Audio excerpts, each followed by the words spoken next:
నమస్తే. నేను Kittu. Welcome to BRK legal. మనం రెగ్యులర్‌గా చూస్తూ ఉంటాం. ఈ ఫెయిర్‌నెస్ క్రీమ్ వాడితే ఒక 1 వీక్‌లోనే మనం కలర్ చేంజ్ అయిపోతాం. ఉన్న కలర్ కంటే ఇంకా తెల్లగా అయిపోతాం. ఇలాంటివి అదేవిధంగా జుట్టు గురించి కూడా మనం మాట్లాడుకుంటే జుట్టు గూడా ఇలా ఉన్న జుట్టు అలా పెరుగుతుంది. బట్టతల మీద వెంట్రుకలు మొలుస్తాయి.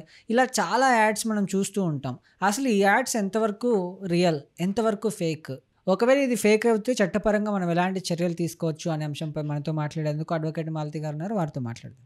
సో, ఇలా ఫెయిర్‌నెస్ క్రీమ్స్ గాని, ఇలా బట్టతల మీద జుట్టు మలిపిస్తామని చెప్పేసి హెయిర్ 1 వీక్‌లోనే ఇంత పొడుగ్గా హెయిర్ అవుతుందని చెప్పి ఇలా చాలా యాడ్స్ వస్తుంటాయి. సో, ఈ ads most of the ads fake అని తెలిసినా కూడా జనాలకి దాని మీద ఏం చేయాలనే ఒక అవగాహన లేదు. చట్టపరంగా వాళ్ళ మీద ఎలాంటి యాక్షన్ తీసుకోవచ్చు అంటారు? ఫస్ట్ థింగ్ ఏందంటే ఈ యాడ్స్‌కి పడొద్దు. అంటే 2 రోజుల్లో ఫెయిర్ అయిపోతాము, 1 వీక్‌లో ఫెయిర్ అయిపోతాము, ఆయిల్ పెట్టగానే ఇట్లా జుట్టు పెరిగిపోతదనేది ఉండదు. ఏ ప్రాబ్లమ్ అయినా ఫస్ట్ డాక్టర్ దగ్గరికెళ్ళాలి. బట్ ఒకవేళ ఇట్లాంటి మిస్‌లీడింగ్ యాడ్స్ వచ్చినియి అంటే కన్స్యూమర్ ప్రొటెక్షన్ యాక్ట్ 2019 ప్రకారం ఏంటంటే ఏవైనా మిస్‌లీడింగ్ అడ్వర్టైజ్‌మెంట్స్ ఉన్నాయనుకోండి. అంటే ఎగ్జాంపుల్ ఏందంటే చాలామంది సెలబ్రిటీస్ పెద్ద పెద్ద హీరోలు, క్రికెటర్స్ ఎవరైనా సరే సెలబ్రిటీస్ వచ్చేసిందంటే ఫేక్ యాడ్స్ అంటే ఏందంటే అసలు ఏముండదు. కానీ ఏదో అయితది, ఇది వాడితే ఇది అవుతది, అదవుతది అని చెప్పేసి మిస్‌లీడ్ చేసేటట్టు కొన్ని యాడ్ క్యాంపెయిన్స్ చేస్తూ ఉంటారు.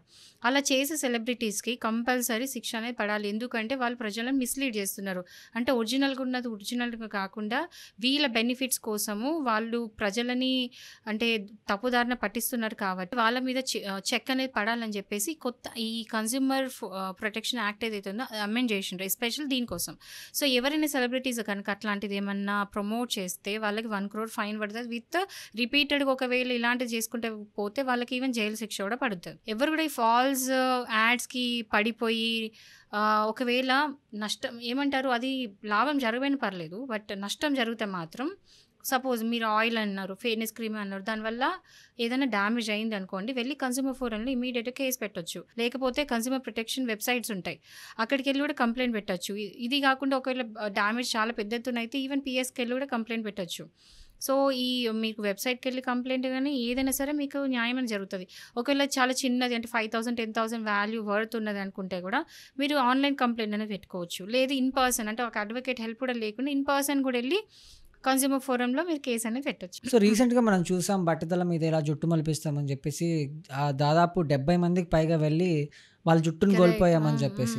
సో, ఇలాంటి వాళ్ళు ఎలాంటి కేసెస్ పెడితే చట్టపరంగా చెల్లుతుందంటారు? నేను అదే అంటున్నా. ఇప్పుడు ఒకటి ఏదైనా ప్రోడక్ట్ యూజ్ చేస్తే లాభం జరగకపోయినా పర్లేదు కానీ నష్టం జరగొద్దు. సో, అండ్ ఆల్సో లాభం జరగకపోయినా కూడా ఏదైతే క్లెయిమ్ చేస్తుందో ప్రోడక్ట్ ఇది చేస్తాం, అది చేస్తామని ఏదైతే క్లెయిమ్ చేసింది అది మీకు అవుతలేదంటే కూడా మీరు కన్స్యూమర్ ఫోరంలో కేస్ పెట్టొచ్చు. ఎందుకంటే ఏదైతే చెప్తున్నారో ప్రజలకు అవుతదని అది చూసే కదా కొంటున్నారో డబ్బులు పెట్టి. సో, దానికి అలాంటిదేమైనా డిఫెక్ట్ ఉంటే మాత్రం ఇదేంటంటే డెఫిషియన్సీ ఆఫ్ సర్వీస్ కింద ఆర్ ఏదైనా డ్యామేజ్ అయితే అన్‌ఫెయిర్ ట్రేడ్ ప్రాక్టీస్ కింద కన్స్యూమర్ ఫోరంలో కేస్ పెట్టొచ్చు.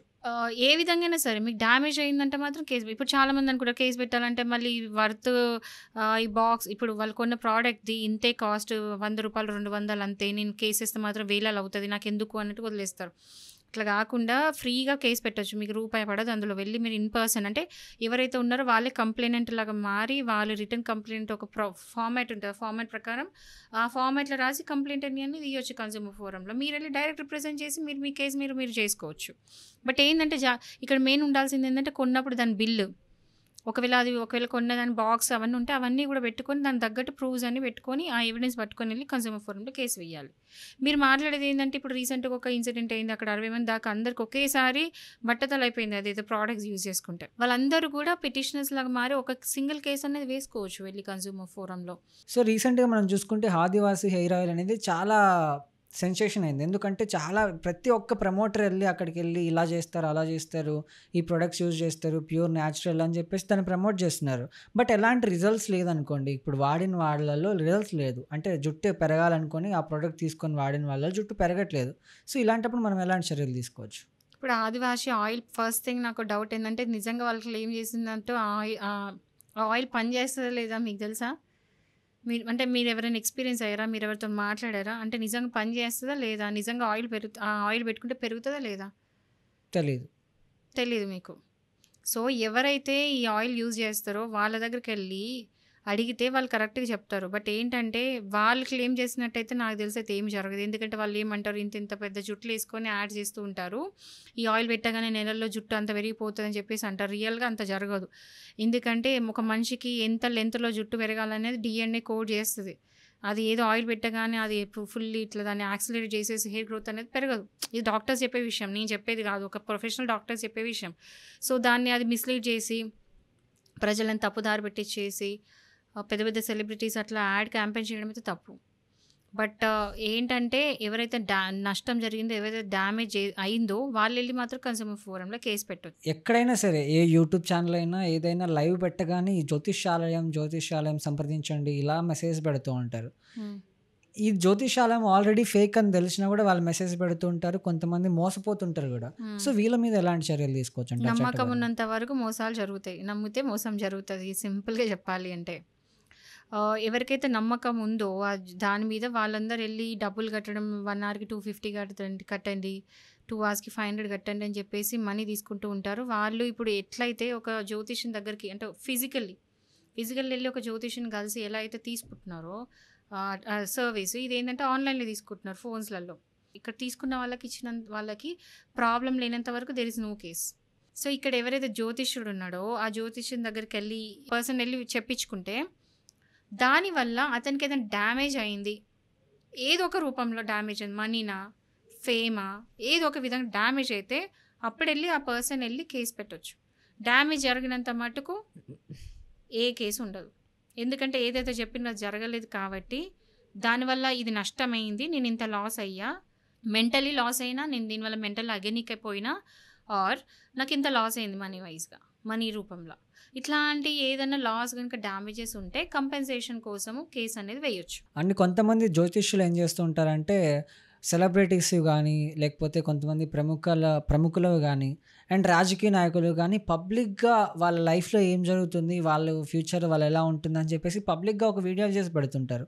చట్టపరంగా ఇది కరెక్ట్ అంటారా?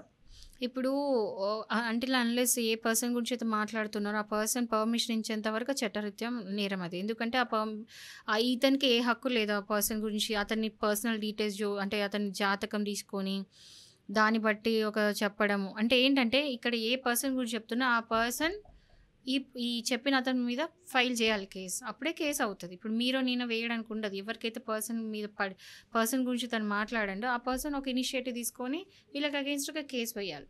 పర్మిషన్ లేకుండా మాట్లాడడానికి లేదు. సో, చాలామంది సెలబ్రిటీస్ కూడా కూల్ డ్రింక్స్ని కూడా ప్రమోట్ చేయడం చూస్తుంటాం. అది తాగితే ఆ కొండలు కూడా ఈజీగా ఎక్కేయచ్చు, చిల్ అయిపోతారు, తండ్రి అయిపోతారు, ఇలాంటివన్నీ కూడా కనిపిస్తూ ఉంటాయి. సో, ఇవి ఫేక్ అని తెలుసు చాలామందికి. బట్ స్టిల్ ప్రమోట్ చేస్తూ ఉంటారు. వీళ్ళ మీద లీగల్గా ఎలాంటి యాక్షన్ తీసుకోవాలి? నిజంగా థమ్స్ అప్ తాగితే ఎవరైనా అట్లా భయం లేకుండా వెళ్ళిపోతారా? వెళ్ళరు కదా.